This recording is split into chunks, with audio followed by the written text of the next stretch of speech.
자, 여러분들 안녕하세요. 이번 이야기 시청자 깨누니님께서 이야기를 들려주실 거고, 이건 귀신은 아니에요. 하지만 정말 소름 끼치는 일을 겪었다고 합니다. 도대체 뭐였을까요? 바로 들어보도록 하겠습니다.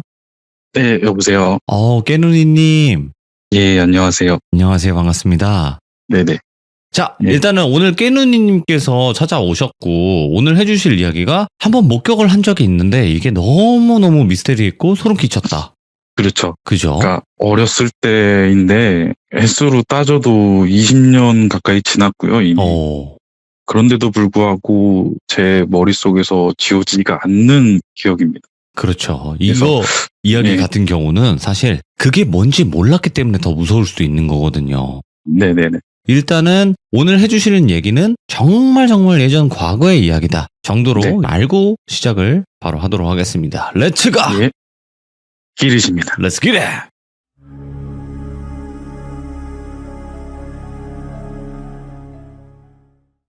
제가 지금 올해로 나이가 30대 중반 정도 됐거든요. 오, 저랑 예. 동년배시네요, 거의. 예, 그렇게 알고 있어요, 저도. 근데 저는 지금까지 귀신이라는 존재를 믿질 않습니다. 어떻게 보면 도비님 채널하고는 조금 떨어져 있는 사람이라고 할 수 있는데, 네. 뭐 영적인 거를 보지도 듣지도 느끼지도 못했던 사람이고요. 좀 믿겨지시지 않겠지만 저는 가위에 눌려본 적도 없어요. 그리고 자 5년 전쯤에 이제 신점이라고 하죠. 약간 신기가 있는 분들한테 운세 같은 거를 보잖아요. 네. 그때 그분이 저한테 기가 굉장히 세시다. 그런 말은 들은 적은 있었어요. 네. 그래서 저는 지금까지 살면서 귀신과의 인연은 없고요. 그리고 지금껏 제가 겪었었던 무섭고 소름 돋는 경험들은 전부 다 사람들에 의한 오, 너무 좋다. 본론으로 들어가 보겠습니다.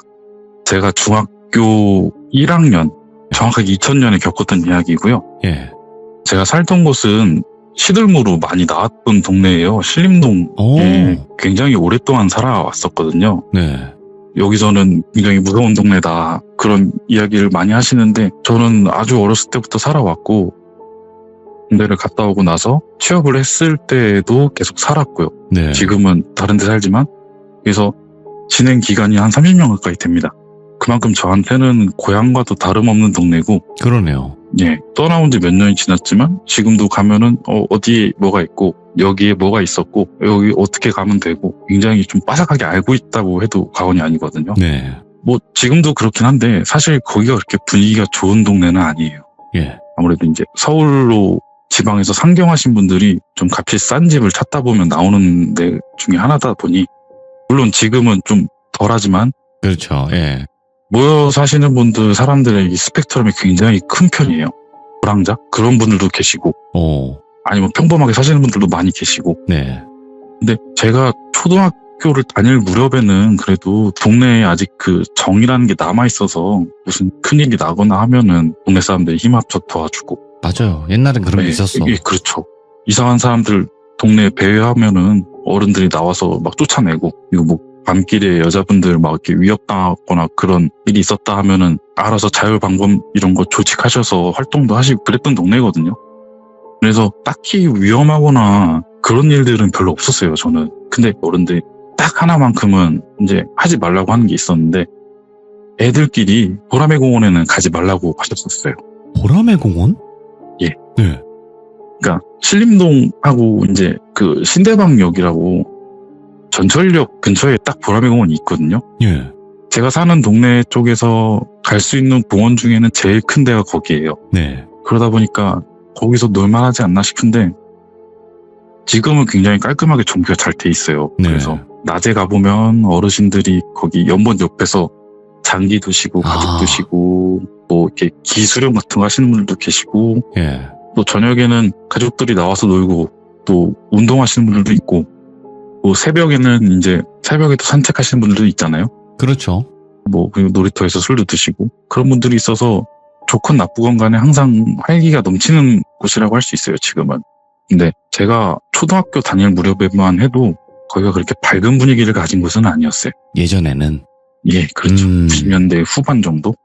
그때는 전반적으로 공원 시설물들이 좀 많이 낡았고 또 밤에는 가로등도 잘 안 들어와갖고 군데군데 좀 으슥한 곳이 굉장히 많았어요. 네.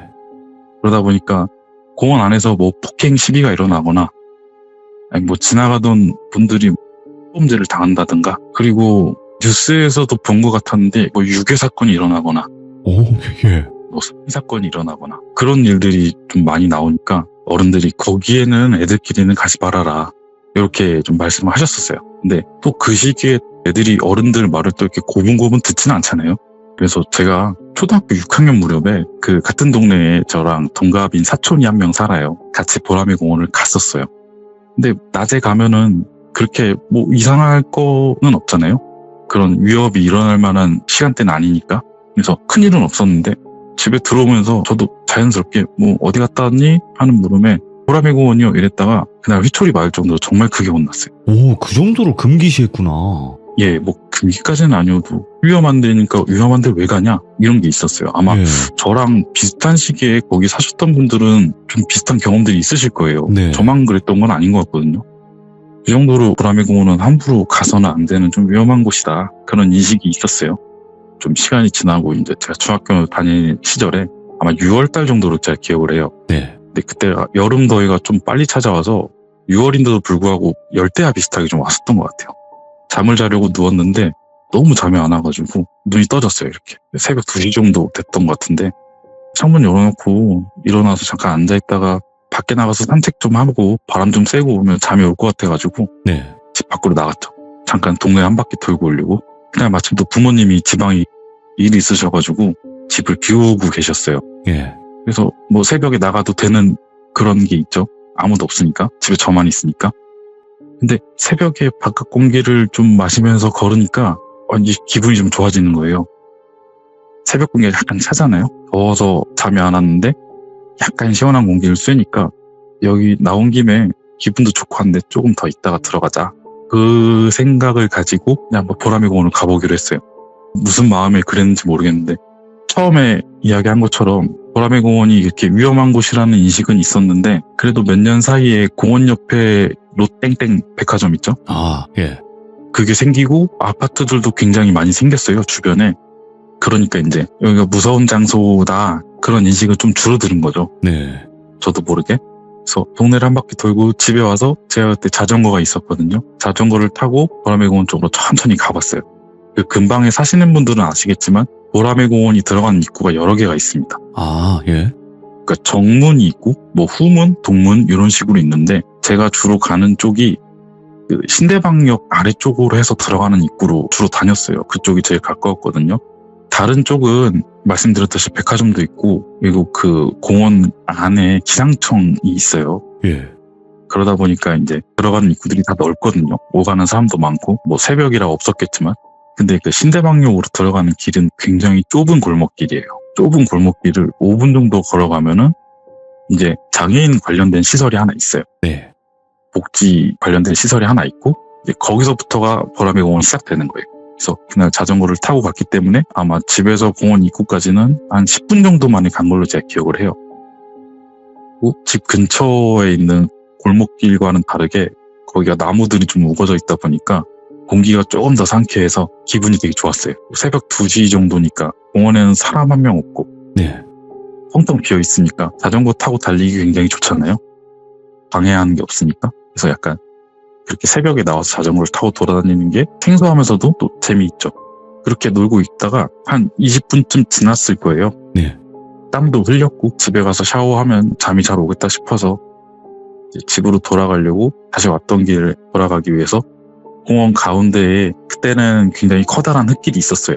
지금은 좀 공사를 해서 많이 좁아졌는데 가운데에 흙길이 하나 있어요. 주변에 가로수가 있고 그 길을 자전거를 타고 가보는데 저 멀리에 하얗게 무언가가 이렇게 가득 들어찬 봉투가 하나 보이더라고요. 뭐야? 예. 이 아무리 인적이 드문 시간대여도 불구하고 길 한가운데다 그런 걸 버려놓지는 않잖아요. 크기가 어느 정도였나요? 크기가 한 50리터짜리 와, 오. 봉투 있죠. 그런 게 하나 있었어요. 예. 누가 봐도 저건 이게 뭐지? 싶잖아요.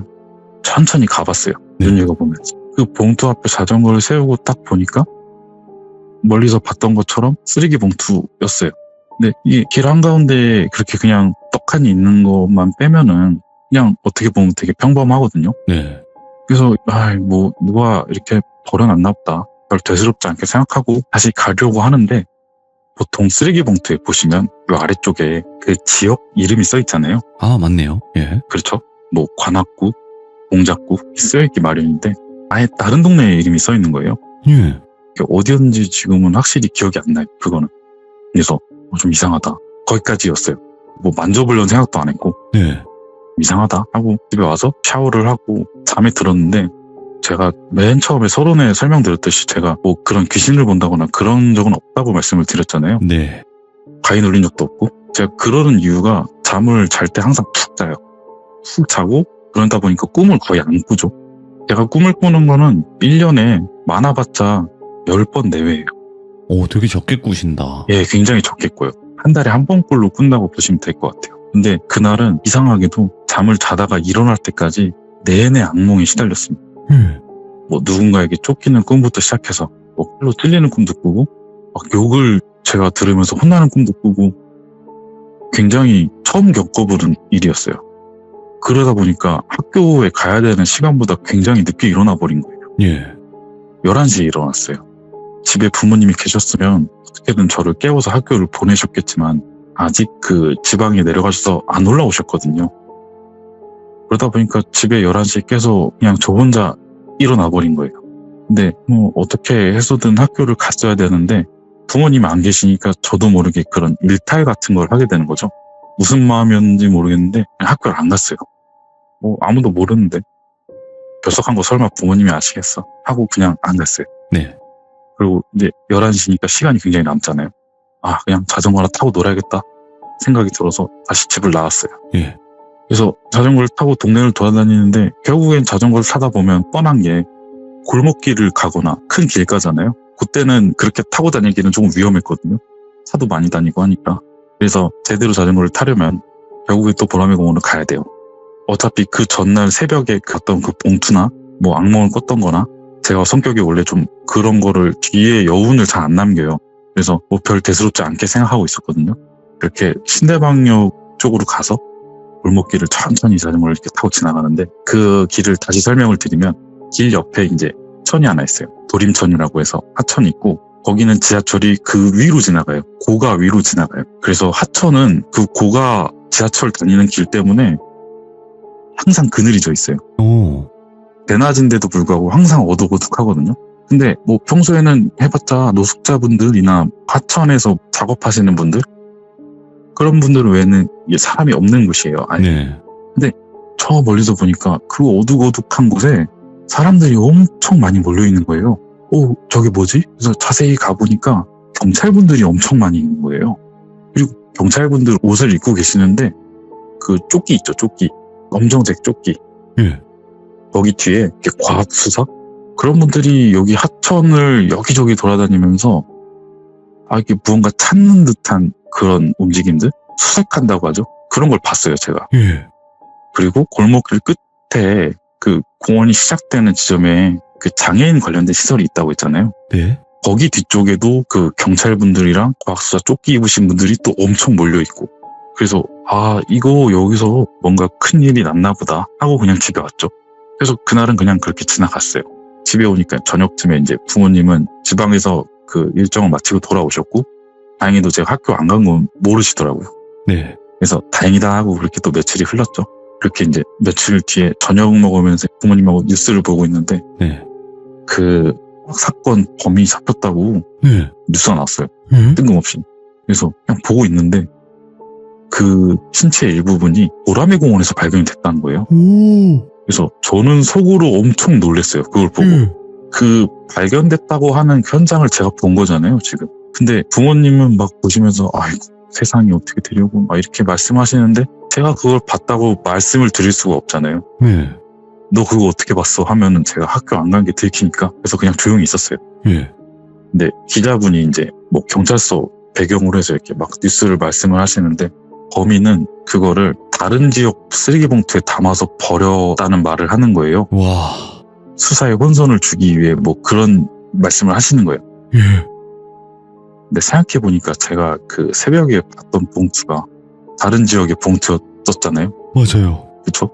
그러면 제가 봤던 거는 길 한가운데 놓여있던 그 봉투가 과연 뭐였을까? 그러네. 범인이 몰래 다른 곳에 버리려고 잠시 놔둔 건지, 아니면 정말 거기다 버린 건지, 제가 잘못 본 걸 수도 있고, 경찰이 발표를 다르게 한 건지, 아예 알 수가 없는 거죠. 네. 근데 제가 꿈을 1년에 10번 내외로 꾸는데, 그날만큼은 악몽을 연속으로 꿨단 말이죠. 오. 그러니까 이게 합리적인 물증은 없지만, 이제 심증이라는 게 여기서 생기는.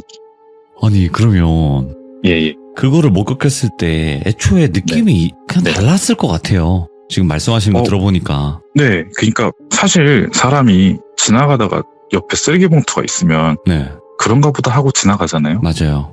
설령 길 한가운데 있다 해도. 근데 그게 무언가 지나치기가 힘들었어요. 지나가면서. 와, 그 안에 내용물이 뭐였는지는 아직까지도 밝혀진 거는 아니에요, 근데 사실. 네. 알고 싶지 않아요. 근데 그쵸. 그치만 그 다른 지역의 봉투를 이용했다라는 게 예, 너무 맞아 그거는 정말 떨어지잖아요. 확실하게 들었어요. 그래서 이게 제가 기자분이 말씀하시는 거를 그냥 잘못 들었을 수도 있잖아요. 근데 2000년 그 당시에는 인터넷으로 기사를 찾아보고 하는 게 네. 발달해 있지 않다 보니까 약간 좀 세월이 흘러서 제가 뉴스 기사를 한번 찾아봤어요. 근데 맞더라고요. 아, 거기에 그 내용이 있어요. 다른 지역의 봉투를 이용해서 버렸다. 야, 이거는 예. 귀신도 나온 것도 아니고 그렇다고 네. 해서 어떤 위험한 현장, 그러니까 말 그대로 목격자도 아닌데 네. 그 봉투 하나 때문에 소름 끼치네. 그 상상이 너무 잘 되네요. 그렇죠. 야, 근데 확실히 그건 있을 것 같아요. 우리가 쓰레기 봉투를 그냥 보고 지나치는 게 일반적인 건데 네. 만약에 보다가 왜 우리 지역이 아닌데 우리 지역 말고 다른 지역에 쓰레기 봉투가 여기 있지라고 했을 때 무서울 것 같아요. 그렇게 충분히 생각할 수 있을 것 같아요. 그렇죠. 예. 그러니까 그 뒤로도 뭔가 그런 봉투나 아니면 예전에 다른 그 실제 사건 제가 이런 걸 좀 보는 걸 좋아해서 네. 봤었는데 어느 놀이터의 리어카 안에 이제 그게 있었다. 아, 몇 년 동안 방치가 돼 있었다. 그런 걸 보면서 이제 또 느끼는 거죠. 길거리에 그런 수상한 봉투가 있으면 설마 저건가? 저게 그런 건가? 그런 생각이 많이 들죠, 이제. 야, 그래도 깨누니님이 아예 그런 네. 거를 못 느끼고 그러신 분 치고는 이상하다라는 네. 걸 바로 느끼긴 했네요. 그 감이 이게 있는 거예요. 그럴 수도 있죠. 그렇죠. 예, 뭔가 남다르다는 게 딱 예. 느껴지잖아요. 보자마자. 제가 군 생활을 6년 정도를 했어요. 오, 예. 원래 군대가 좀 그런 이야기들이 많잖아요. 근데 그 안에서 저는 겪어보지 않았지만 제 바로 옆 사람이 그런 거를 얘 설마 이런 건가? 뭔가 영적인 접촉이 있는 건가? 그런 걸 제가 본 적도 있고요. 그렇죠. 예, 네. 전해져 내려오는 얘기도 많이 들었고 특히나 또 군대는 와이프- 많죠. 예. 많죠. 와이프 되는 사람은 간호사를 했던 경력이 있어서 오. 예, 또 많습니다. 그 와이프분이 간호사셨던 거죠? 지금은 아니시고. 예, 지금은 다른 일을 하고 있죠. 그러면 간호사 하실 때 겪었던 소름 네. 끼치는 이야기 뭐 짧은 거 하나가 더 있을까요? 제가 좀 자세히 정리를 안 해놔서 아하. 당장은 조금 힘들고 제 군 시절 얘기를 좀 하면 안 될까요? 네, 어떤 걸까요? 짧은 건데요. 네. 강원도 홍천에 가면은 네. 과학화 전투훈련단이라고 해서 좀 굉장히 큰 훈련장이 하나 있어요.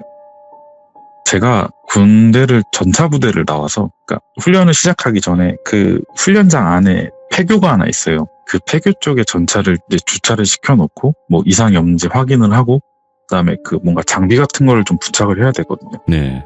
그거를 준비를 한 그런 장소를 폐교를 하나 제공을 해주시는데 이름도 확실히 기억나요. 김부폐교라고 부르거든요. 김부폐교? 예, 이 이름이 중요합니다. 김부폐교. 네. 여기서 며칠 밤을 자요. 그 폐교 건물 안에서 잠을 자는데 저는 간부였고 아침에 일어나서 이제 준비를 하려고 하는데 옆에 있어야 될 친구가 안 보이는 거예요. 네. 얘 어디 갔지? 하고 일어나서 밖에 나와보니까 그 친구가 어느 한쪽을 향해서 굉장히 힘없이 터벅터벅 걸어가고 있는 거예요. 쟤 왜 저러지? 하고 가서 그 친구 이름이 만약에 돌비라고 한다면 야 돌비야 어디가? 돌비야 부르는데 전혀 대답한다는 그게 없어요. 제 말을 듣고 있는 것 같지 않아요. 그래서 뛰어가서 어깨를 툭툭 치는데 그래도 반응이 없어요. 네. 그래서 이렇게 어깨를 잡고 당기면 사람이 돌잖아요. 네. 근데 어깨를 잡고 당기려는데 제가 마치 벽을 잡고 당기는 느낌이었어요. 강력했나 보다. 예, 이게 안 돌아가요. 뻣뻣하게? 예. 제가 그러고 있는 거를 뒤에서 다른 사람들도 본 거예요. 예. 그래서 다 와서 얘 왜 이래 하면서 때리고 뭐 뺨도 때리고 들어서 데리고 가야 되나 해서 들어도 보고 했는데 움직이지 않아요. 그래서 제가 이 친구가 어디를 보고 있나 하고 눈을 보고 똑같이 응시를 해봤어요. 근데 거기에 사당이 하나 있는 거예요. 예. 그래서 그건 일단 중요한 게 아니니까 일단 이 친구를 어떻게든 돌려놔야겠다 해서 한참을 뺨을 때리고 했는데 정신을 차렸어요. 예. 그래서 그 친구가 다시 하는 말이 나 왜 여기 있지? 이 말부터 하는 거죠. 그래서 일단은 데려다 놓고 차가운 물 마시게 하고 해서 정신 차리게 하고 너 어떻게 된 거야? 물어보니까 그 친구가 바라보고 있던 사당에서 예. 저희 소대장님이 이쪽으로 오라고 손짓을 하고 있어서 가고 있었대요. 그게 전부입니다. 아, 아니, 아니, 이게 홀린 거네. 예, 홀린 거죠. 근데 이게 왜 홀릴 만한 게 있나? 그 저 사당이 도대체 뭐지? 하고 가봤는데 거기가 김부대왕 묘예요. 아, 김부대왕이 그거를 말하거든요. 그 신라의 마지막 왕 있죠. 예. 나중에 알아보니까 이분을 무속에 계신 분들이 신으로 모시는 분들이 조금 있다고 하시더라고요. 있죠. 예. 그러니까, 예, 그런 존재라고 하시더라고요. 아. 그래서 이 친구가 그거에 홀렸나 싶은 거죠, 이제. 근데 모르겠어요. 예. 그 왕의 그 귀신이라고 해야 되나? 그거에 홀렸다기보다는 그런 쪽에는 아마 귀신이 어마무시하게 많을 거예요. 네, 그렇죠. 예, 특히나 강원도. 예, 강원도 산골짜기 아무도 없는 곳이거든요, 예, 정말. 아니, 왜냐면 강원도 정말 좋은 곳이고 물 맑고 산 좋고 그런 곳이거든요. 그렇죠. 저는 개인적으로 갔을 때 그래요. 근데 진짜 기운이 센 곳이라고도 얘기해요. 네네. 예, 그렇다 보니까 아마 그분은 조금 그런 걸 느끼시는 분이나 좀 홀리시는 네. 분이나 좀 이런 분이 아니셨을까 생각을 하죠. 아마도 그렇게 생각을 해야겠죠. 그렇죠. 알 수가 예. 없는 거죠. 그리고 깨누니님이 그 어깨를 잡은 순간 거기서 아마 네. 그게 깨졌을 거예요. 그 홀리는 그 기운이라 그래야 되나? 예, 예. 예, 아마 그랬을 거라는 생각을 또 해보게 됩니다. 그리고 오늘 깨누니님 말씀 너무 차분하게 잘해주시는데? 아유, 아닙니다. 평소 톤보다 어. 한 톤 내렸습니다, 제가. 근데 목소리가 워낙 네. 좋으시니까 집중이 더 잘 아유. 됐던 것 같고, 아닙니다. 그리고 그 이제 와이프분이 간호사 일을 또 많이 하셨으니까 거기서 예. 있었던 현실 공포가 분명히 있을 것 같은데 이게 현업에서 이야기하는 거와 또 전직에서 얘기하는 게 다르거든요. 그렇죠. 네, 할 수 있는 부분이 다르기 때문에 네. 다음에는 또 그 이야기까지 들려주시면 어떨까 생각을 해보게 됩니다. 감사합니다. 제가 네. 군대 말고도 다른 곳에서 겪었던 현실 공포들도 몇 개가 있고요. 예, 현실 공포 또 이제 많이 들고 계시군요. 예, 그러니까 오호. 뭐 남자도 스토킹을 당한다는 거는 알고 계시죠? 아, 그럼요. 저희 방송에 그렇죠. 많죠. 예. 저도 그런 일이 있었고 또 와이프도 여러 가지 이야기들이 있는데 네. 일단 저나 와이프나 돌비님 채널 너무 재밌게 보고 있어서 아이고, 두 분 너무너무 행복하시길 바래요. 예, 잘 그래서 만나셨다. 네, 무서운 네. 이야기들 서로 많이 나누기도 하고 해서 네네. 얘기 나오는 거 잘 정리해서 다시 네. 한번 또 제보를 드리도록 하겠습니다. 알겠습니다. 우리 깨누니님, 그리고 지금도 듣고 계실 수도 있는, 네, 이제 와이프분까지. 예, 듣고 있습니다. 듣고 있죠? 두 분 예, 항상 듣고 있습니다. 행복하시고, 백년해로해 하시고, 그리고 돌비공포 라디오는 주무시기 전에 같이 틀어놓고 주무시기 바라겠습니다. 예, 알겠습니다. 감사합니다. 예, 감사합니다. 네, 고맙습니다. 네. 자, 오늘 해주신 이야기가 보라매 공원에 가면 안 되는 그런 어른들이 했던 얘기가 그때 당시에는 그랬었나 봐요. 이상한 일들, 나쁜 일들이 많이 벌어졌었고 지금은 아닐 수 있어요, 여러분들. 오늘 해주셨던 이야기는 예전 과거의 보라매 공원에 관련된 이야기였어요. 그렇다 보니까 과거에는 그랬을 수도 있겠구나 생각을 하시면 되고 지금 현재는 아닐 수도 있겠죠. 네, 그 부분까지도 생각을 해서 이야기를 들어주시면 정말 오싹한 이야기가 아닐까 생각을 해보게 됩니다. 시청해주신 모든 분들 쓰레기 봉투 조심하세요. 감사합니다.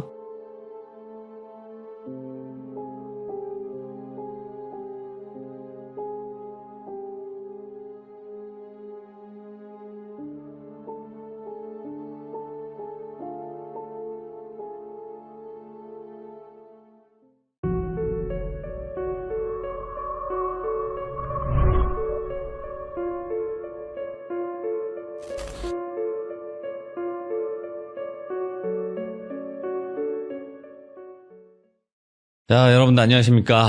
패더님께서 정말 오랜만에 다시 시들무에 찾아와 주셨습니다.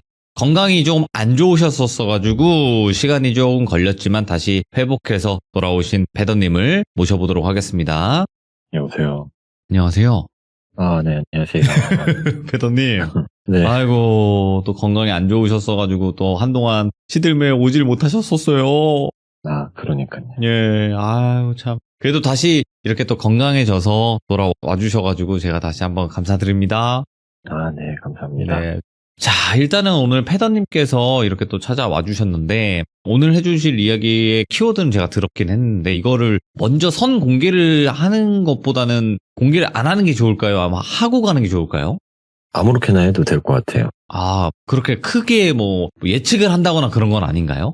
이게 예측은 될 텐데, 어쨌든 마지막에 가장 중요한 건 이걸로는 예측이 불가해서. 알겠습니다. 자, 오늘 네. 키워드는, 저도 듣고, 이거 뭐지? 이거 뭔가 셀 것 같은데? 라는 느낌이 강하게 들었던 늙은 여우거든요. 네. 네, 늙은 여우의 이야기인 것 같은데, 어떤 이야기일지는 들어봐야 될 것 같고요. 바로 출발을 해보도록 하겠습니다. 렛츠고! 기대십니다. 패더죠.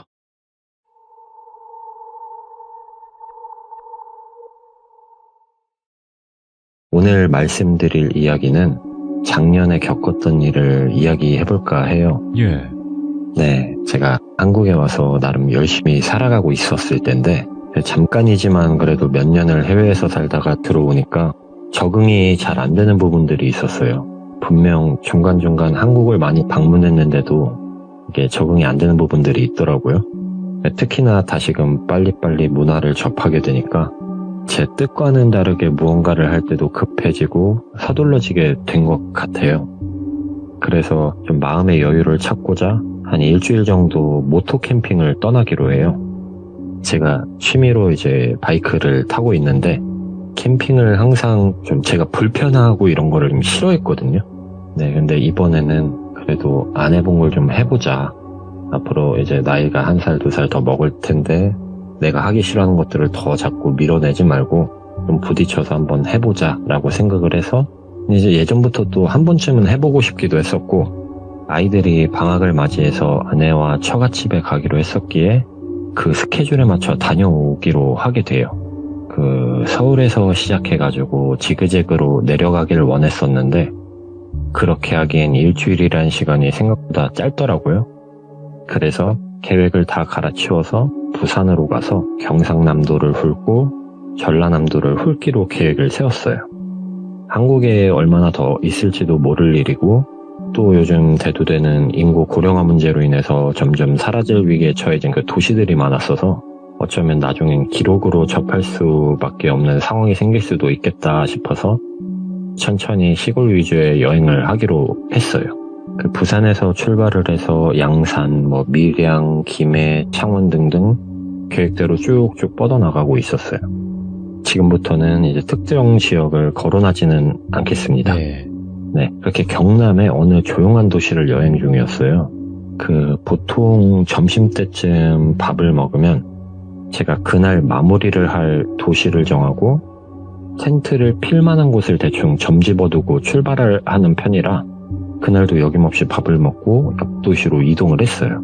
그리고 가는 길에 사진도 찍고 관광지에 들려서 관광도 하고 지나가다 길거리에 있는 카페에서 커피도 한잔하고 부릴 만한 여유는 다 부린 후에 생각했던 목적지로 이동을 하게 돼요. 네. 그 종착지는 산이 정말 많았어요. 그리고 읍내같이 보이는 곳에는 1층 단층짜리 상가 건물들이 일자로 쭉 있더라고요. 완전 옛날 정미소 같은 그런 데도 있었고 다실, 다방 이런 데도 많이 있는 조금 옛날 그런 시골 풍경 그런 느낌이었는데 다행히 편의점 같은 게 보여가지고 몇 가지 간식거리와 마실 것을 샀고 시골길을 통해 쭉 들어갔어요. 시간이 좀 더 지체되면 해가 지기 시작할 것 같아서 네. 두 번째 맞이한 마을에 있는 정자 같은 곳에 텐트를 필 계획을 세웠어요. 그리고 혹시 몰라서 그 앞쪽에 있던 집에 들어가서 혹시 여기 마을 이장님 댁이 어딨냐 이렇게 여쭤보았더니 저쪽 끝에 가면 초록색 대문집이 이장님 댁이다. 왜 그러냐 해서 제가 여기 텐트를 피려고 하는데 가서 허락을 좀 맡아야 될 것 같아서 그래서 한번 가봐야겠다 이렇게 말씀을 드리고 이제 그쪽으로 갔죠. 이장님 댁에 가서 뭐 다행히 뭐 흔쾌히 뭐 마음대로 해라. 그 앞에 그 물도 있으니까 쓰던지 하고 이렇게 허락을 받고 이제 다시 돌아갔어요. 그렇게 준비를 끝내고 뭐 모기랑 실랑이를 벌이면서 있는데 밖에서 할머니 목소리가 들리더라고요. 그래서 제가 문을 살짝 빼꼼 열고 내다보니까 한 60, 70대? 60대? 예, 그 정도 돼 보이는 할머니 한 분이 예? 저를 이렇게 보고 계시더라고요. 그래서 좀 깜짝 놀라기도 했는데 그냥 안녕하세요 라고 인사를 드리고 제가 오토바이로 여행 중인데 오늘 여기 텐트를 피고 하루 묵으려고 한다. 근데 제가 마을 이장님께는 허락을 구했습니다 라고 말씀을 드렸어요. 그랬더니 아니 그게 아니고 여기서 자면 허리 아프다고 우리 집으로 가서 하루 자고 가라고 말씀을 하시더라고요. 그래서 괜찮습니다. 제가 뭐 숙소를 끊고 자도 되는데 이번 여행하는 동안에는 조금 불편함을 감수하더라도 이렇게 여행하는 것에 의의를 두었다. 얘기해 주신 건 감사한데 마음만 받겠다. 정말 감사합니다. 라고 말씀을 드렸죠. 그랬더니 와서 편하게 자면 좋은데 하면서 뒤돌아서 가시더라고요. 예, 그래서 그렇게 텐트 문을 닫고 그래도 어르신이 여기까지 오셔가지고 말씀해 주셨는데 갈 걸 그랬나? 내가 좀 너무했나? 라고 생각을 하며 누워있다가 잠에 들었어요. 한참 잘 자고 있는데 무슨 흡사 곰이 막 텐트를 잡고 흔드는 것 같이 막 텐트가 엄청 흔들어지더라고요. 그래서 이게 뭐야 하면서 제가 문을 열어보니까 그 비 소식은 없었는데 이게 비바람이 엄청 불더라고요. 그래서 아니 이게 소식이 없었는데 뭐지 갑자기 웬 비바람이냐 생각을 하면서 문을 이제 활짝 더 열고 밖으로 나갔어요. 근데 저 멀리서 그 할머니가 또 오고 계시더라고요. 우산도 안 쓰고 오고 계시면서 그러면서 저한테 손짓으로 이리 오라는 손짓 있잖아요. 그렇게 손짓을 하시더라고요. 그래서 또 비가 오니까 걱정이 돼서 저리 나오셨나. 비도 많이 오고 바람도 많이 부니까 그냥 가서 하루 신세를 질까. 보니까 여태 신경 쓰여서 잠도 못 주무신 것 같은데 그래 그냥 하루 신세 좀 지고 내일 아침에 나가서 뭐라도 좀 사다 드리자 라고 생각을 하고 재빨리 텐트를 막 정리해서 오토바이를 끌고 갔어요. 그 정자에서 한 150m 정도 떨어진 곳에 집이 있었고 그 가는 길에도 집들은 쭉 있었어요. 그래서 갔더니 근처의 집들도 그렇고 다들 한시에 한날에 리모델링을 한 건지 집들이 전체적으로 시골 마을 치곤 좀 현대적이고 깨끗했고 예? 또 그 할머니 집을 들어갔을 때는 또 할머니 집 역시 혼자 계시기에는 좀 깨끗하고 넓었어요. 여느 가정집이랑 비슷한 모습이었고 하나 조금 특이한 점은 액자가 한 3개 정도 보였는데 다 사진에 할머니 혼자 계신 모습이었어요. 예. 혼자 사진 찍을 수도 있지 하겠지만 다른 건 그렇다 쳐도 그 거실 TV 위쪽에 걸려있던 사진이 제가 계속 신경이 쓰였던 것 같아요. 그게 왜 그러냐면 보통 이제 할머니 집 가면 자제분들에서 손녀, 손주분들 해가지고 여러 명이서 사진 찍는 거 걸어놓는 거 아시죠? 그런 식으로 한 10명 이상의 가족분들이 함께 찍어서 걸어놓을 그 사이즈인데 가운데 혼자 떡하니 앉아 계시고 엄청 환하게 웃고 계신 사진이 걸려 있었거든요. 근데 그때 당시에는 솔직히 무섭기보다는 좀 특이하다라고 생각을 했고 시간이 벌써 11시가 다 되어가던 시간이어서 할머니께서 다 젖었으니까 가서 씻으라고 보일러를 틀어주시고 소건을 주셨어요. 그래서 평상시 같으면 제가 씻는데 한참 걸렸겠지만 처음 와본 집에서 씻는 것 자체가 왠지 모를 부담감이 있어서 엄청 빨리 씻고 나왔어요. 그렇게 씻고 나왔고 할머니가 밥은 먹었냐고 물어보셔서 네 밥은 먹었다 라고 말씀을 드렸죠. 그럼 따뜻하게 물 한 잔 마시고 자라고 그거 아시나요? 결명자차? 그거를 한 잔 주셔서 먹었거든요. 그 후에 제가 보내드린 그림 있잖아요. 거기에 방 2번으로 안내를 해주셨고 그 방 정면에는 큰 창이 보였고 예. 그리고 그 우측에는 한 12자 정도 되는 장롱이 있었어요. 그리고 좌측에는 철봉기구, 벤치 같은 그런 운동기구들이 좀 있었고 그 사이에 이제 이불이 잘 펴져 있었어요. 겉옷들이 비에 조금 젖은 상태였어서 옷걸이에 걸어서 제가 창 쪽에 걸만한 데가 있어서 그쪽에 걸어놓고 뭐 보조 배터리들, 뭐 바디캠, 기타 충전이 필요한 것들을 충전기를 꽂아놓고 누웠어요. 그리고 따뜻한 물로 씻고 따뜻한 물도 한잔 했겠다. 따뜻한 방바닥에 등을 지지니까 예민한 저도 눈이 스르르 저절로 감길 정도로 노곤해지더라고요. 예, 그렇게 잘 자고 있었는데 뭐가 삐그덕 삐그덕 소리가 나더라고요. 그래서 뭐지? 하고 눈을 살짝 뜨고 앉아서 주위를 이렇게 둘러봤어요. 근데 뭐 아무것도 없더라고요. 그래서 뭐지? 잘못 들었나? 분명히 들었는데 싶어서 그냥 다시 누웠어요. 그리고 또 깊은 잠에 들려고 하면 삐그덕 삐그덕. 역시나 또 일어나서 보면 아무것도 없어요. 그래서 저는 할머니가 밤잠이 없으셔가지고 거실을 돌아다니시나 생각하고 그냥 누워서 자게 됐죠.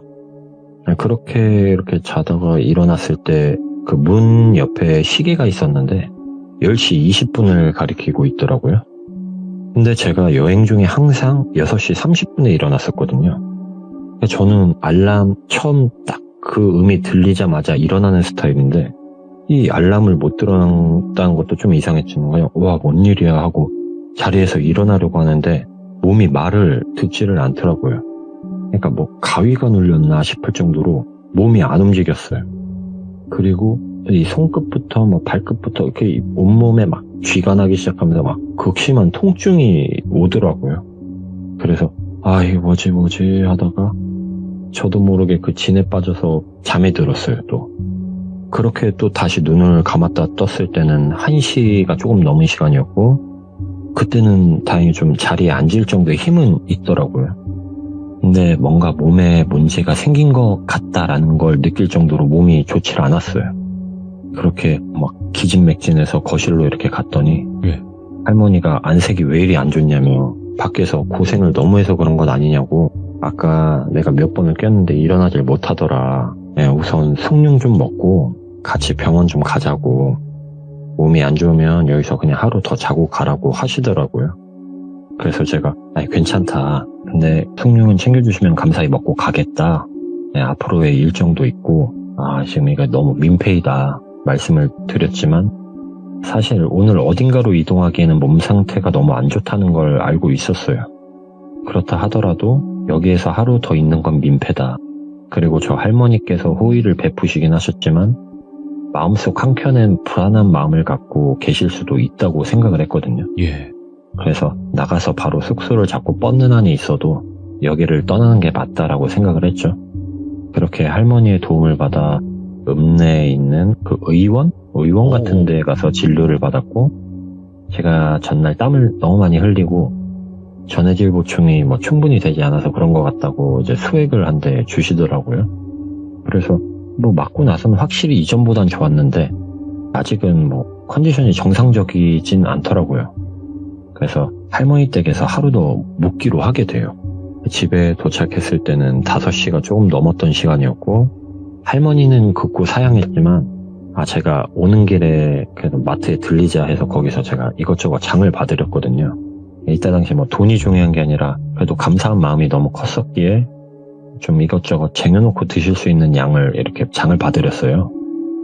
그렇게 집에 와서 마당에서 뭐 고기도 구워 먹고 할머니께서 해주신 그 된장찌개부터 뭐 밑반찬들 뭐 정말 맛있게 많이 먹었던 것 같아요. 그리고 저녁에는 거실 소파에 앉아서 이런저런 뭐 이야기도 나누고 그러다 보니까 뭐 언제든지 놀러 와라. 뭐 애기들도 보고 싶으니까 가족들도 데려와라.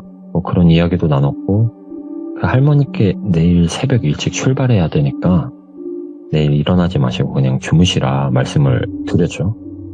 그렇게 씻고 나왔을 땐 또 따뜻한 결명자차가 있었고 그걸 마시고 또 방에 들어와서 아침에 이제 바로 나갈 수 있게 채비를 맞춰놓고 잠에 들었어요. 근데 그렇게 자다가 뭔가 멍멍한 소리로 알람 소리가 들려왔었거든요. 그러니까 막 알람 소리가 원래 탁탁 귀에 박히는데 물속에서 알람 소리를 듣는 듯한 느낌이라 해야 될까? 멍멍하게 들리더라고요. 전날 술을 많이 마셨을 때처럼 뭔가 두통부터 그 몸은 일어났는데 뇌는 아직 덜 깬 느낌의 찌뿌둥한 새벽을 맞이했고 멍하니 그냥 5분 정도 앉아있다가 억지로 옷을 하나 입고 나갈 준비를 하게 돼요. 그렇게 준비를 마치고 거실로 나왔을 땐 회색 가운 같은 걸 입고 할머니가 나오셔가지고 잘 잤냐고 여쭤보셨고 예? 할머니 덕에 잘 잤다고 감사하다고 인사를 드렸죠. 예? 할머니께서 잠깐 기다려보라고 그러더니 제가 잤던 방에 가서 뭐를 갖고 나오시더라고요. 멀리서 봤을 때 무슨 곱창밴드 이런 건 줄 알았는데 여름용 목토시더라고요. 할머니 아드님이 쓰려고 사놨던 건데 지금 멀리 나가 있어서 나중에 다시 사면 되니까 이거 쓰라고 주시더라고요. 그렇다고 또 엄청 비싼 건 아니니까 그냥 편하게 쓰라고. 그래서 안 받기도 뭐하고 그래서 그 자리에서 바로 끼면서 좋다고 감사하다고. 안 그래도 요즘 낮에 엄청 더웠는데 딱 필요했던 거라고 오바스럽게 좀 리액션을 하고 이제 간단히 감사하다고 말씀을 드리고 나왔죠. 나오는데 이 목에 쓴 여기서 뭔가 막 쾌쾌한 냄새? 좀 약간 불편한 냄새, 그런 냄새가 나더라고요. 그래서 저는 이게 장롱에서 꺼냈나, 장롱에 좀 오래 묵혀 있었나, 그냥 그렇게 생각을 했어요. 그렇게 나와서 이틀 뒤쯤에 이제 이미 전라도까지 들어와서 그 남해 방향으로 가고 있었어요. 제가 첫 취재하는 날은 꽤 이게 몸 상태가 별로 좋지 않아서 그 할머니 댁을 나온 이후로는 최대한 느리게 주변 여행을 하면서 텐트가 아닌 숙소를 잡고 자고 있었어요. 그날은 제가 근데 숙소 뽑기를 잘못하는 바람에 그 에어컨이 시원한 바람이 아닌 송풍 느낌의 바람 있잖아요. 그렇게 나오는 방을 얻어 걸려서 제가 카운터에 문의를 했더니 남는 방이 없어서 대신 숙박료의 반을 돌려드리고 사용을 해라라는 조건으로 이제 자게 되죠. 그 한여름에도 극세사 이불을 덮고 제가 그런 식으로 자거든요. 더위를 안 타서 한여름에도 또 뜨거운 물로 샤워를 하기도 하고. 근데 그날은 정말 덥더라고요. 그래서 잠자는 것은 포기하고 그 바디캠 영상이나 한번 정리하자 싶어서 노트북을 켰어요. 제가 유튜브나 어떠한 영상 편집이 아니라 어릴 때부터 항상 기록물이나 영상물을 남기는 습관이 있어서 좀 그렇게 해왔었거든요. 네. 그렇게 영상들을 차례대로 정리하던 중에 뭔가 깜깜한 영상이 하나 있더라고요. 그게 들어가니까 4편 이렇게 잘라서 나눠져 있었고 그게 할머니 집에서 찍힌 영상들이더라고요. 생각해보니까 제가 첫날 총전을 다 하고 둘째 날에 나오기 전날에 채비를 마친다고 제가 겉에 입는 외투에 이제 바디캠을 다는 부분이 있거든요. 거기에 부착시킬 때 거기가 좀 뻑뻑해요. 그래서 그거를 이렇게 끼다가 힘을 주다가 전원이 켜졌나 보더라고요. 근데 제게 이제 기본 켜지면은 배터리가 상시 한 18시간까지도 녹화가 되는 거라 그게 계속 돌았나 보더라고요. 영상에는 이제 잠이 들고 시간이 지나서 한 12시쯤에 문이 열리더라고요. 그 할머니가 회색 가운을 입고 서 계셨어요. 그리고 한 발자국 한 발자국 제 쪽으로 다가오시더라고요. 그리고 가운을 벗으셨어요. 속옷은 하나 입지도 않은 상태셨고 말 그대로 알몸이었고 그렇게 제 쪽으로 누운 건지 뭐를 한 건지 바디캠이 이제 옷걸이에 걸린 옷에 위쪽으로 걸려 있다 보니까 그 위쪽으로 나오는데 이 할머니가 아래쪽으로 제 쪽으로 누워버리니까 안 나오지. 옷이 그때부터는 안 찍히더라고요. 근데 영상 속에 한 시간상 23분 정도가 지났고 할머니는 일어나셔서 또 저쪽으로 처벅처벅 가서 벗어두었던 회색 가운을 입고 방을 나가셨어요. 그리고 또 새벽 2시가 넘은 시간쯤에 같은 행위를 반복하셨어요. 그리고 새벽 3시 40분쯤에 또 들어오셔서 역시나 같은 행위를 반복하셨고 세 번 다 시간은 20분에서 25분 남짓한 시간들이었어요. 그걸 딱 보는데 너무 충격적이더라고요. 사실 처음에는 제가 생각했던 건 내가 성폭행을 당했나? 이런 생각도 했는데 근데 사실 제 몸에 살짝 뭐가 스치기만 해도 깼을 텐데 왜 잠에서 깨지 않았지라는 생각도 들었고 너무 찝찝하더라고요. 그렇게 이제 이게 뭘까? 뭔 짓을 당했을까? 무엇을 했을까라는 생각에 뜬 눈으로 밤을 새우고 다음날 여행지가 아닌 할머니 댁 쪽으로 이동을 하게 돼요. 도착을 했고 도착해서 그 집 문을 두드리기가 두렵더라고요. 겁이 나더라고요. 할머니인데도. 그 잠깐 고민하던 찰나에 그 문을 두드렸죠. 조금 지나서 그 할머니 목소리로 누구세요? 라고 할머니 목소리를 들리더라고요. 제가 할머니 저 패더입니다 라고 말씀을 드렸더니 문을 딱 여는데 그 환하게 웃으면서 아이고 어떻게 벌써 왔어 라고 말씀을 하시더라고요. 근데 그 표정 그 말투를 보는데 왜 이렇게 소름이 돋는지 무튼 들어가서 내가 드릴 말씀이 있다고 했고 들어가서는 이제 노트북을 열고 할머니께 영상을 바로 보여드렸어요. 경찰에 신고를 할 수도 있었고 변호사님의 도움을 받아 법적인 절차를 밟을 수도 있었는데 내가 진짜 대체 왜 이런 행동을 하신 건지 들어보고 싶어 찾아왔다라고 말씀을 드렸어요. 그 할머니는 영상을 보면서 그 위에 저고리 같은 걸 입고 계셨는데 그걸 입에 갖다 대시고 눈물을 뚝뚝 흘리시더라고요. 그래서 저는 울고 싶은 사람은 저다. 할머니 저한테 무슨 짓을 한 거냐. 저한테 손 안 댄 거 맞냐. 확실하게 좀 이야기해달라 말을 했죠. 그랬더니 할머니가 기억이 안 난다고 미안하다고 우시더라고요. 그러면서 사실 내가 치매 초기래요. 저번에 말한 아들이 그 술 때문에 지병으로 먼저 가고 그 이후로 우울증도 오고 치매도 오고 그 할아버지는 또 뱃일을 하시는데 10여 년 전쯤 그때 이제 일을 하러 나가셨다가 연락이 안 돼서 실종 신고를 하고 기다리고 있대요. 이 집에서. 여기 동네 사람도 그런 걸 권유를 했는데 이 치매 때문에 병원이나 시설에 들어가게 되면 할아버지도 평생 못 찾을 것 같고 그래서 여기 혼자 살고 있었는데 그냥 우리 아들 생각나서 그런 건데 내가 저런 행동한 건 왜 그랬는지 이유도 모르겠고 기억도 안 난다고 울면서 말씀을 하시더라고요. 그래 딱한 건 알겠는데 내 입장에선 얼마나 놀라겠냐. 사실 이거 실수로 내가 이 영상을 녹화했지만 이 영상이 아니었으면 이런 걸 당했다라는 것도 몰랐을 거고 그 할머니도 이런 행동을 하는 걸 몰랐을 거 아니냐. 할머니는 어떻게 했으면 좋겠냐 라고 했더니 이 나이 먹고 내가 뭐하러 저런 상스러운 짓을 하겠냐. 미안하다고 용서해달라고 내가 치료 잘 받을 테니 제발 할머니 한번 살려준다 생각하고 용서해달라고 그러더라고요. 모르겠어요. 그때 그 상황에서 제가 어떤 방법이 가장 현명한 방법인지 판단도 잘 안 됐고 우선 제가 어떤 성적인 피해를 입은지 안 입은지 사실 그것도 모르고 그래서 제가 이 마을 주변 어르신들 도움을 얻자 생각을 했고 할머니께 우선 지금 당장 병원에 가보셔라.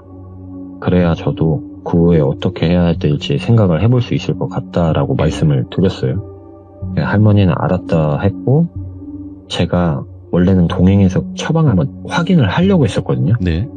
근데 그냥 이 할머니를 보내놓고 이 할머니가 여기 없는 동안에 제가 이 이장님이나 주변 어르신들을 만나 뵙고 방법을 좀 찾는 게 낫겠다라고 생각을 해서 그렇게 할머니를 병원으로 보내드렸어요. 왜 그런 시골에는 할머니들이 이렇게 무슨 택시는 아니고 그 부르면은 이제 병원까지 모셔다 드리는 그런 게 있더라고요. 네네. 네. 그래서 그렇게 하면은 병원으로 가겠지 싶어서 그렇게 했고 저는 곧장 이장님께 얼마 전에 정자에서 텐트를 치려고 이렇게 허락을 맡았던 사람입니다 라고 하면서 찾아뵙고 당연히 기억을 해주셔가지고 제가 있었던 일들을 상세히 말씀을 드렸어요. 이장님의 이야기를 쭉 들으시다가 저한테 혹시 총각 술 하냐고 이렇게 여쭤보시더라고요. 그래서 제가 술은 안 먹는다 라고 말씀을 드렸죠. 그랬더니 이장님이 막걸리 한 통을 이렇게 갖고 나오시더니 그 밥그릇에 따라서 벌컥벌컥 드시고는 말씀을 하시더라고요. 그 할머니가 치매라고 하더냐고. 그래서 예, 치매라고 말씀하셨다. 방금 병원으로 이동하셨다. 그냥 아직 진행이 많이 된 것 같진 않은데 저도 이제 관련된 업을 하고는 있는데 이야기를 들어보니 어느 정도 증상은 맞아 보인다. 초기인 것 같은데 치료로 시기를 늦출 수는 있을 것 같다라고 말씀을 드렸더니 하이 씨 땡땡 노인네 그러더라고요. 젊을 때부터 그 집을 하더니 나이 처먹어서도 못 고친다고. 그거 병은 맞는데 치매는 아니라고. 그 할 맛이 유명하다고. 20년 전에는 동네 얼라들 집에 데려가서 챙겨준답시고 애들 씨받아 먹고 감옥도 2번인가 갔다 왔는데 정신을 못 차린다고 그러시더라고요. 그래서 무슨 소리냐, 씨를 받아먹는 게 무슨 소리냐 그랬더니 저 할머니 사람 올리는 여우라고 그 이따금씩 자네 총각처럼 이렇게 당한 사람들 몇 명이나 있었다고 지금은 나이 먹고 더한다고 저렇게 나가서는 또 몇 달이고 안 보이다가 들어와서 사고치고 막 그런다고 하더라고요. 그래서 아니 그게 뭔 얘기냐, 아니 뭐 아드님 얘기랑 할아버지 얘기도 하셨고 뭐 이러면서 제가 그 얘기를 또 했더니 그거 다 개뻥이라고 한 30년 전쯤에 뜬금없이 나타나선 이따금씩 마을 시끄럽게 만든다고 그냥 똥 밟았다고 생각하든가 그냥 경찰에 가서 신고를 하든 하라고. 와.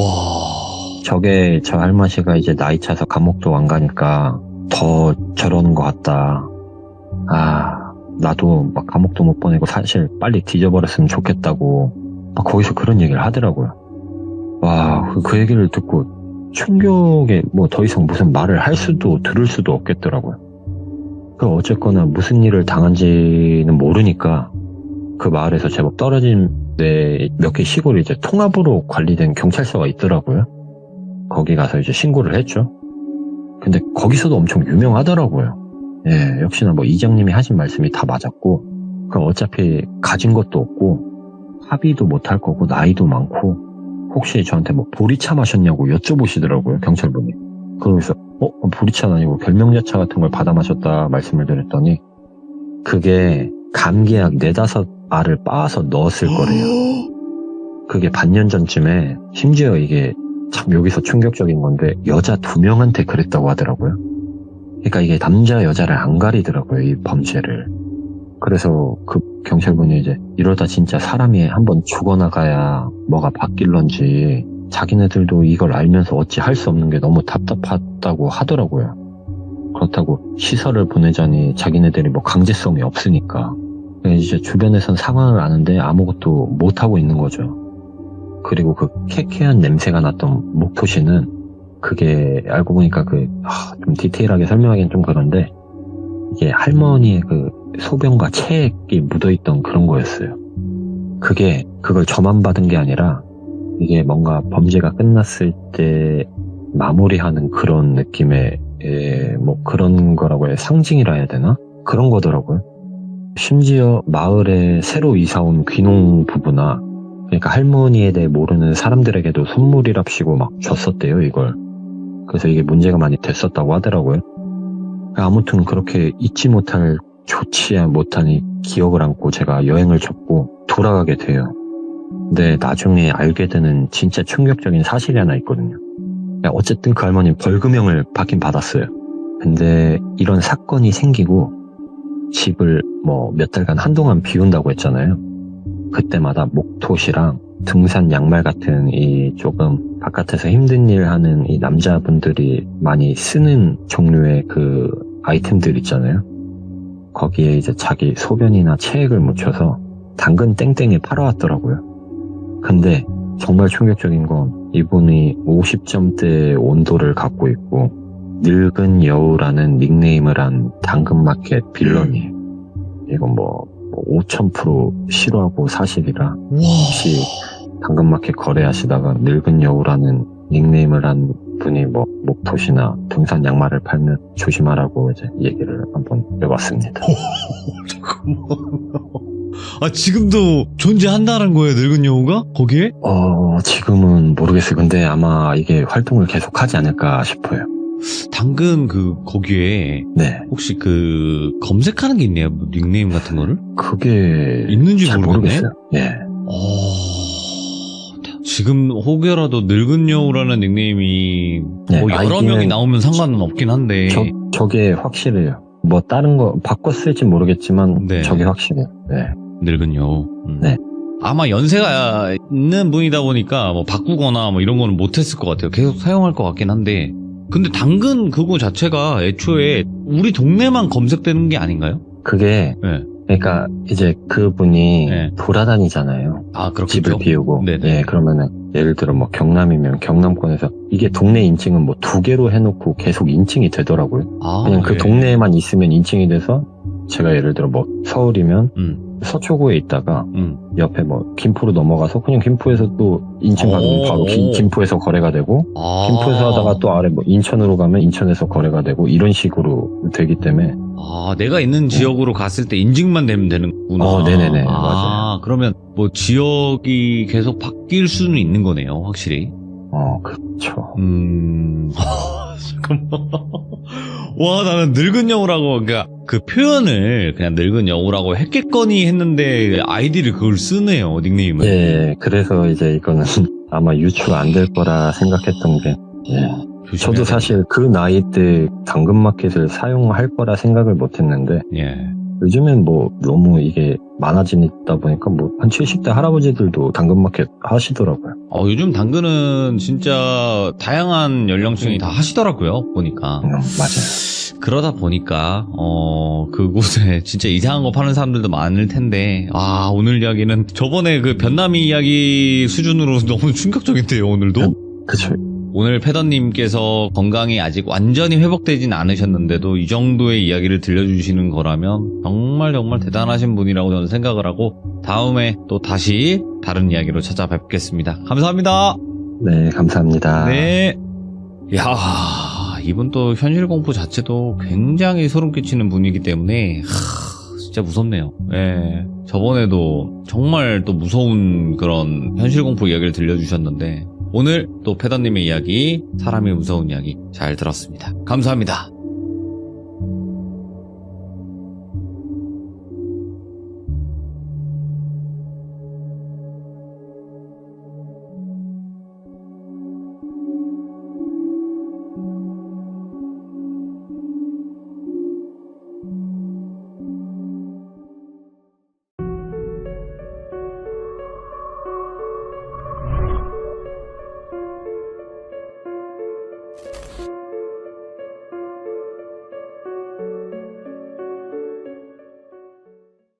자, 여러분들, 곤동 파인애플님께서 정말 또 오랜만에 시들무에 찾아와 주셨습니다. 여러분들, 시들무에 여러분들이 겪으신 아니면 주변 지인분들이 겪으신 I don't blame you for living this wish had been enough for you to stay.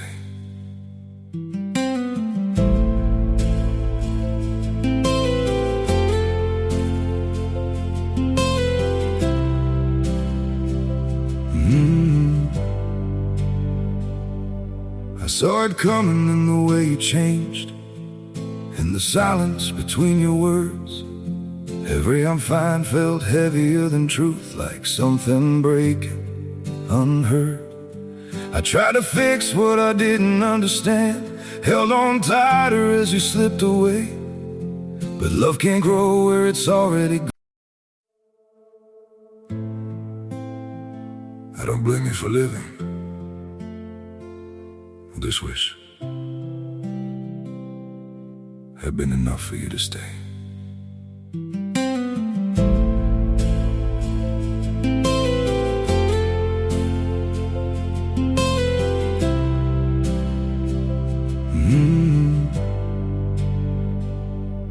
I saw it coming in the way you changed, in the silence between your words. Every I'm fine felt heavier than truth, like something breaking unheard. I tried to fix what I didn't understand, held on tighter as you slipped away. But love can't grow where it's already gone. I don't blame you for living this wish had been enough for you to stay.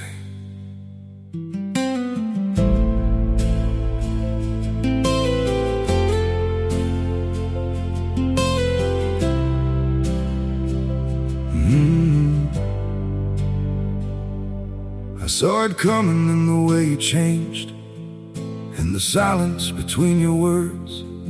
Every I'm fine felt heavier than truth, like something breaking unheard. I tried to fix what I didn't understand, held on tighter as you slipped away. But love can't grow where it's already gone. 소름 끼치는 이야기들 많이 제보 부탁드리도록 하겠습니다. 자, 그러면 본동 파인애플님 이야기 들어보도록 할게요. 네, 안녕하세요. 아이고, 파인애플님 오랜만이에요. 네, 파인애플입니다. 네, 아이고. 또 파인애플 하면 본동이잖아요. 네, 맞습니다. 네. 본동 파인애플이 최고죠. 네. 자, 일단은 오늘 찾아와 주셨고 오늘 해주실 이야기 키워드를 얘기하지 않고 한번 가보는 게 어떨까라는 생각이 들어요. 네, 그러면 그렇게 하는 게 좋을 것 같아요. 그쵸. 또 본동 파인애플님 이야기는 아주 섬뜩하니까 믿고 듣습니다. 자, 그럼 바로 출발을 해보도록 할게요. 렛츠가! 기리십니다. 본동 파인애플!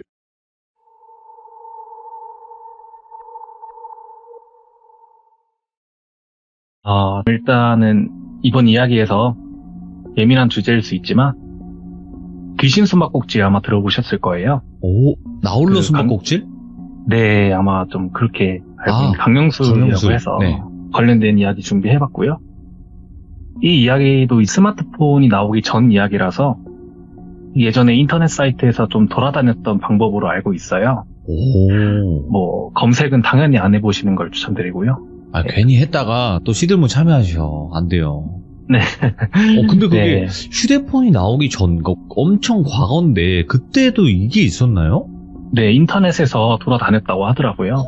예. 그때는 엄청 유행했다고 제가 들었는데 네. 뭐 저도 그때는 자세히 보지 않아서 그렇게 그게요. 전달받았고요. 분신사바도 있었지, 초등학교 때. 네, 맞아요. 그래서 제가 지금 정리했던 이야기가 좀 날아가가지고 급하게 제가 정리한다고 이야기가 중구난방일 수도 있는 점은 양해 부탁드리고요.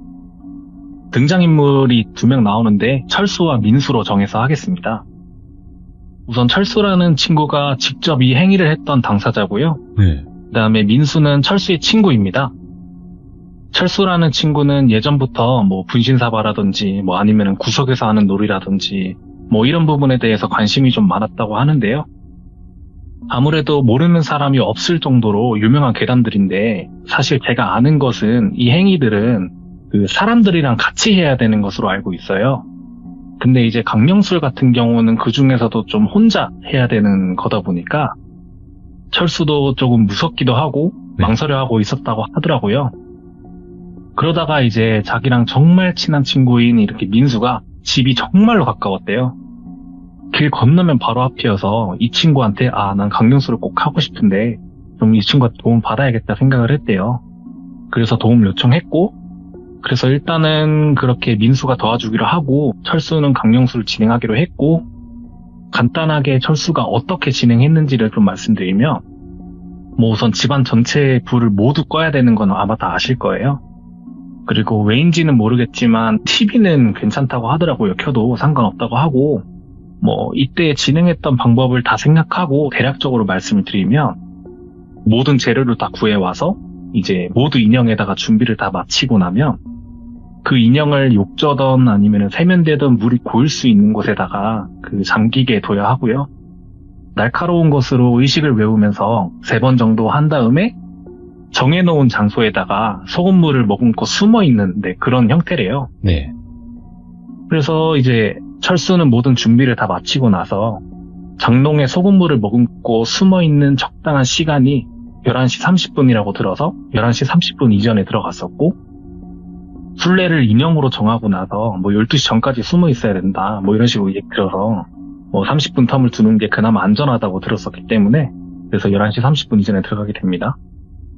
12시가 넘고 나면은 최대한 집에서 별다른 현상이 없다면은 뭐 종료의식을 전부 다 진행하고 인형을 불로 태우고 나서 마무리된다고 하는데요. 종료의식도 엄청 대충 말씀드렸기 때문에 아예 그냥 시도 자체를 안 하시는 것을 추천드리고요. 이게 종류가 중요해요. 그죠? 네네네, 맞아요. 그래서 제가 다른 거는 모르겠지만 뭐 이 방법으로 강령술을 진행할 때는 언제 종료해야 된다는 시간은 없지만 시작 시간이 12시라고 하면은 뭐 12시 10분이 넘어가는 순간부터는 좀 돌아올 수 없는 강을 좌지우지한다고 들었어요. 그래서 일단은 철수가 민수한테 어떤 도움을 부탁했냐면 강령술에는 모든 준비를 다 마치고 나서 방금 말씀드렸다시피 소금물을 머금고 숨어야 되는 과정이 있잖아요. 그때 이제 장롱 안에서 철수가 숨어 있다가 집에 만약에 좀 이상한 현상이 일어났다. 그러면 이제 문자로 민수한테 이응을 문자로 보내서 민수가 철수네 집으로 뛰어 들어오는 것으로 도움을 요청했었다고 하더라고요. 좀 철저했던 게 민수한테도 소금물 준비해놓고 뭐 팥도 반찬통에 준비해놓고 그렇게 했대요. 그렇게 해서 이때 민수가 철수 집으로 들어와야 되니까 현관문도 안 잠그고 좀 열어놓은 상태였다고 합니다. 제가 근데 이 얘기를 듣고 나서 아니 이렇게 문자 보낼 필요 없이 좀 전화를 건 상태로 기다리면 되지 않냐? 라고 했어요. 근데 사실 그때는 그게 요금적인 부담이 좀 컸었고 그냥 단순히 혼자여야 되기 때문에 전화를 걸고 있거나 뭐 심지어는 카메라로 촬영을 하고 있어도 진행이 잘 안 된대요. 네. 아무튼 설명은 제가 여기까지 좀 간단하게 드렸고 철수는 이제 강령수를 할 준비를 마치고 나서 11시부터 앞서 설명드린 대로 전부 진행을 했고요. 예. 11시 25분쯤에 자기 방, 장롱 안에 소금물 머금고 숨어 있었다고 합니다. 이제 민수 시점으로 네. 가겠습니다. 민수는 자기 집에서 정신없이 TV 보면서 그냥 문자 기다리고 있었대요. 이 친구가 또 이렇게 하고 있으니까 문자 기다려야겠다 하고 사실 민수 입장에서는 뭐 이런 의식에 대해서 아예 관심이 없었기 때문에 뭐 얼마나 위험한 행위인지도 모르고 그냥 뭐 얘가 하겠다니까 뭐 같이 좀 놀아주자 뭐 이런 느낌으로 그냥 있었대요. 근데 이제 그냥 TV를 보고 나서 시간이 계속 흘렀어요. 네. 계속 그러고 이렇게 민수가 TV에 빠져서 계속 보고 있는데 자기가 시계를 보니까 예. 12시 17분인 거예요. 그래서 큰일 났다 생각하고 그때 휴대전화를 들었는데 네. 문자가 이응, 리을, 이응, 지긋, 이응 이렇게 20개가 넘게 와 있었다는 거예요. 근데 정말 이상했던 게 예. 예전 휴대전화는 벨소리랑 진동 이렇게 두 가지밖에 없어요.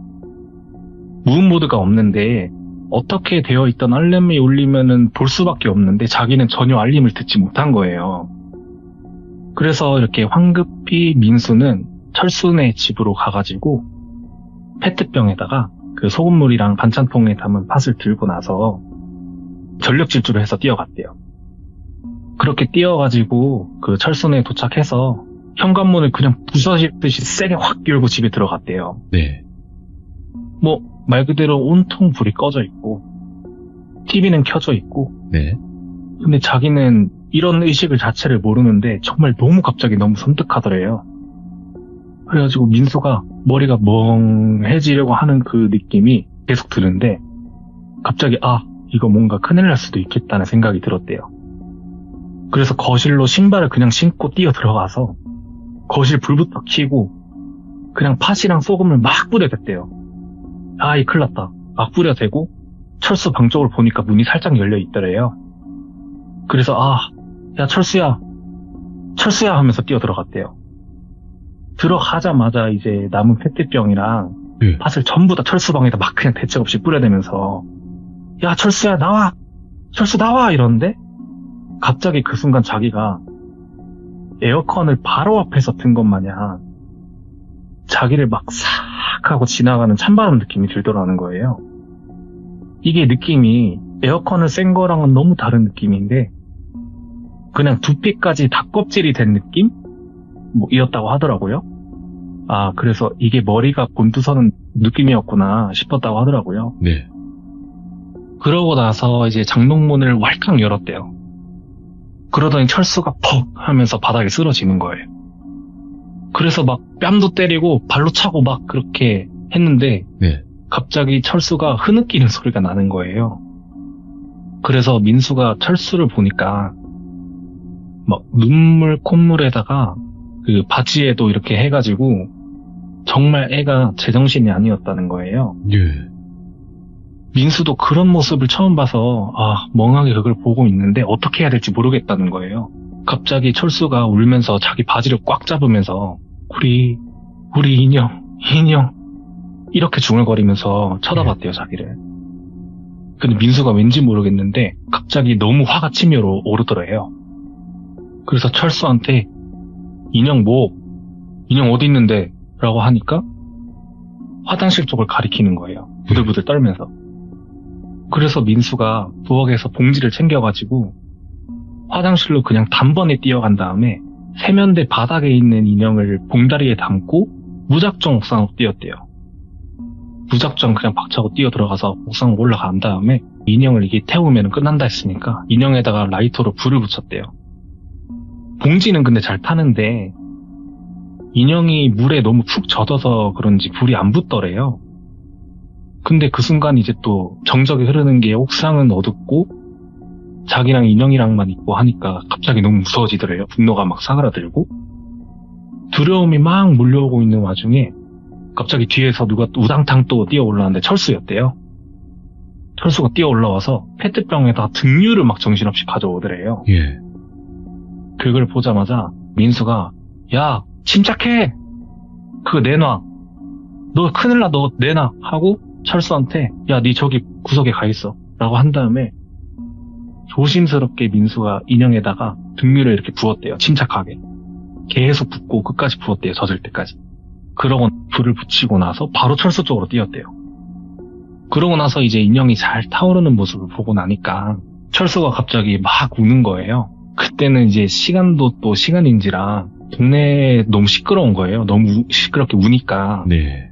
그래서 민수가 철수를 계속 진정을 시켰대요. 야 일단은 조용해라. 동네 사람들 시끄럽다. 인형 다 태우고 나서 마무리 다 하고 그때 좀 이야기하자. 일단 진정해라. 이렇게 진정시키고 뭐 그때 이제 인형이 진짜 뭐 거의 형체도 못 알아볼 정도로 잿더미가 되자마자 네. 일단 그냥 집으로 내려왔대요. 집에 내려오니까 정말 가관인 게 뭐 철수 방이며 거실이며 바닥은 온통 사고물로 젖어 있고 팥이랑 난리나 있고 뭐 TV는 틀어져 있고 하는데 갑자기 거기서 철수가 또 아까 그 반응처럼 얘가 다리에 힘이 풀려서 또 민수를 막 끌어안는 거예요. 근데 그때 당시 이제 민수 얘기를 들었을 때는 그 힘이 막 물에 빠진 사람 구하는 것 마냥 너무 세게 막 끌어안더래요. 그래가지고 뭔데? 왜? 야 일단 진정해봐. 일단 이거 놔. 너무 세게. 야 이거 일단 놔. 하고 막 계속 떼어내고 머리도 때리고 막 그러다가 철수가 또 눈물 콧물 범벅이 돼가지고 이렇게 얘기를 하는 거예요. 너 TV 볼륨 올린 적 없지? 네가 올린 거야? 라고 민수한테 얘기를 했대요. 예. 그래서 민수가 그때 벙찌면서 야 내가 TV 볼륨 올릴 일이 뭐가 있냐고. 나 정신 들어오자마자 바로 그냥 썩은 물량 팥 다 뿌리고 네 방 와가지고 쳐들어온 건데 하니까 철수가 나 TV 음속으로 해놨는데? 라고 얘기를 했대요. 울면서. 예? 그 순간 이제 민수가 TV를 보는데 TV 프로그램 예능 프로그램에서 연예인들이 막 웃는 장면이 나오는데 뭔가 전부 자기들을 보고 비웃는 것 같은 느낌이 들었다는 거예요. 그래서 철수가 나 너무 무서워. 나 나갈래. 나 여기 못 있겠어. 나 나갈래. 그러는 순간 이제 민수가 거기에서 생각을 했대요. 네. 이거 여기서 도망치면 지는 거 아닌가? 거기서 TV를 그냥 딱 껐대요. 그리고 갑자기 소곤소곤 얘기를 했대요. 야, 우리 여기에서 좀 밀리면 안 될 것 같은데 그냥 우리 여기 있는 게 좋을 것 같은데? 우리 이럴 때일수록 정신 좀 바짝 차려야 된다. 우리 일단은 좀 지지 말고 있자. 일단 너가 정신을 좀 차려라. 너 지금 제정신이 아니다. 뭐 이런 식으로 이야기를 했대요. 하니까 철수가 진정을 좀 많이 하더래요. 그리고 나서 차근차근 민수가 물어봤대요. 니 근데 종료의식 제대로 된 거 맞냐? 라고 하니까 이제 철수 말로는 사실 중간 과정을 좀 많이 건너뛰긴 했는데 일단 인형을 최종적으로 태웠으니까 좀 괜찮지 않을까? 나는 여기에서 더 이상 불행한 생각을 하기가 싫고 너무 무섭다. 당분간 나 그냥 니네 집에서 지내면 안 되겠냐? 라고 이야기를 하더래요. 그래서 그렇게 하자. 근데 민수가 또 생각을 나더래요. 너 이 집에서 앞으로 못 지낼 것 같은데? 라고 이야기를 했어요. 그래서 철수가 그렇지. 일단은 이 집에서 지낼 수는 없겠다. 뭐 이렇게 얘기를 했대요. 그러고 나서 야 일단은 우리 집에서 지내면서 그냥 다른 집을 알아보는 게 낫겠다. 그니까 너 왜 이거 했다고 설쳐가지고 왜 이렇게 일을 이렇게 만드냐 라고 막 나무라면서 집을 대충 정리하고 인수 집으로 철수를 데려갔대요. 그리고 일단 철수를 좀 재우고 나서 다음날 날이 밝았대요. 다행히도 일단은 둘 다 가위눌림이라든지 뭐 악몽이라든지 뭐 그런 꾼 건 없이 잘 잤대요.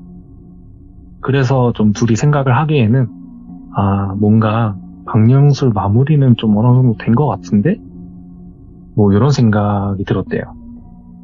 그리고 나서 이제 밥을 좀 꾸역꾸역 먹고 철수한테 야, 근데 이제 날이 밝았으니까 좀 물어보고 싶은 게 있는데 너 그 인형을 원래 물에 담가야 되는 거 아니야? 라고 얘기를 했대요. 하니까 철수가 세면대에 물을 해가지고 담궈놨는데? 라고 했는데 민수가 어제 기억하기로는 인형이 세면대 바닥에 있었어요. 그 세면대 바닥에 있는 인형을 들고 봉지를 이렇게 담고 올라간 거였거든요. 근데 이 얘기는 이제 철수한테 얘기를 안 했어요, 일부러. 그랬구나. 이게 뭐가 이상한 일이 일어나긴 하는구나 하고 생각을 했대요.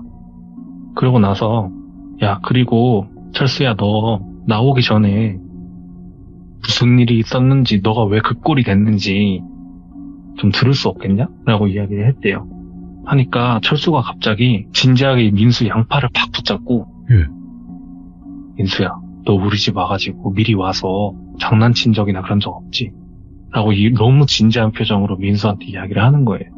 그래서 민수가 사실 내가 너한테 좀 미안한 건 있다. 네. 원래 너가 문자를 이렇게 보내면 내가 갔어야 됐는데 내가 사실 너무 늦게 갔다. 그래 좀 미안한 거 있긴 한데 내가 그런 장난을 치진 않았다. 나도 그때 달려오고 나서 시계를 보니까 12시 한 25분 정도 되더라. 이렇게 얘기를 했어요. 그리고 진짜 휴대폰 알람이 안 울리더라.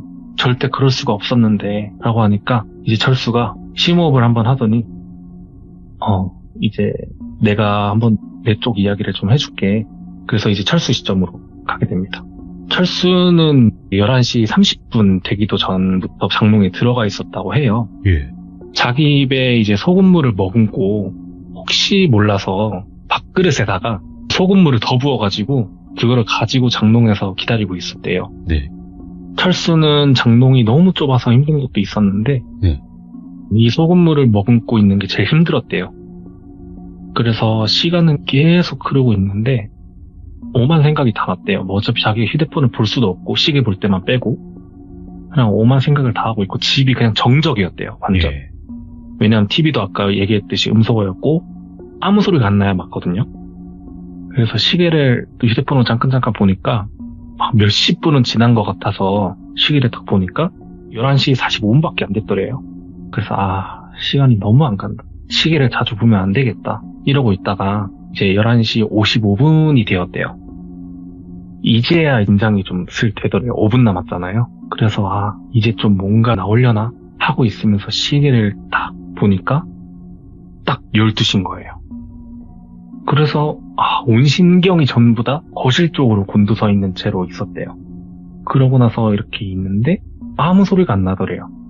진짜 엄청 긴 빠지네 하고 어차피 그 뭐 10분이나 뭐 이런 거 넘어갈 생각도 없으니까 자기는 이제 민수한테 민수 오면 그냥 장롱에서 나가서 같이 정리해야겠다 하고 그냥 이응 하나 딱 보냈대요. 근데 이응을 보내는 그 시점에 갑자기 거실에서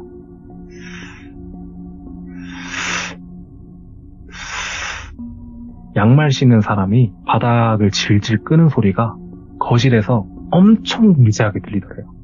그걸 들을 수가 있는 게 집은 아예 조용하잖아요. 그 소리에 집중이 될 수밖에 없죠. 그래서 철수가 속으로 생각했대요.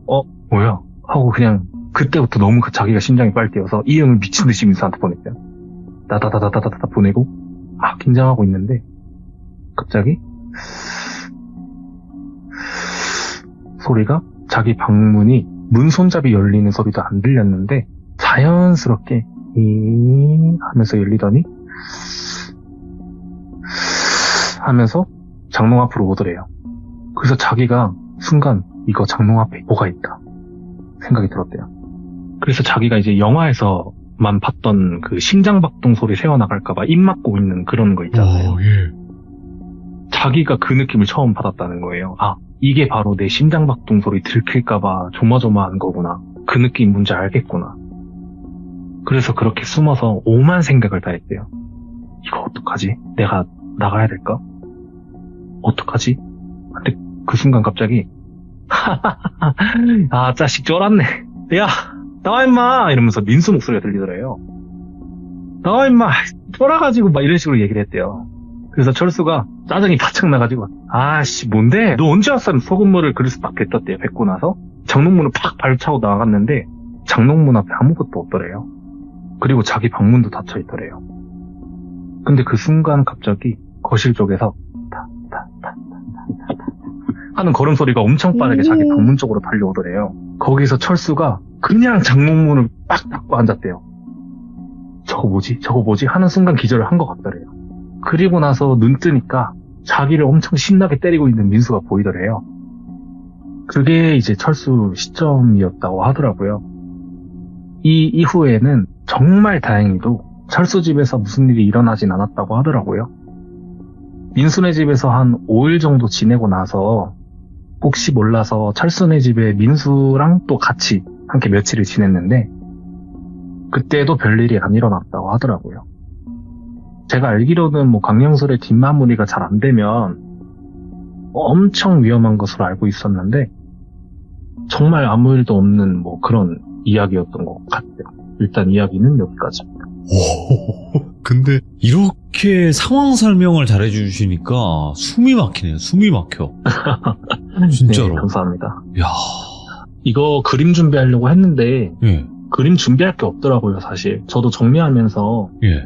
엄청 무서웠어요. 그냥 아니 그냥 상황 설명 자체가 이 파인애플님의 그 장점이기도 하지만 이 상황이 너무나 잘 묘사가 되니까 저희 또 그림 그리시는 사파가님들이 아주 잘 표현을 해주실 거라고 저는 생각을 합니다. 네, 원래 다행이죠. 본동 파인애플님 사연에는 그림들이 많이 등장을 했었죠. 되게 저희가 이해가 더 잘 될 수 있는 그런 그림들이 많았었는데 오늘은 그게 없었어도 충분히 잘 이해가 됐습니다.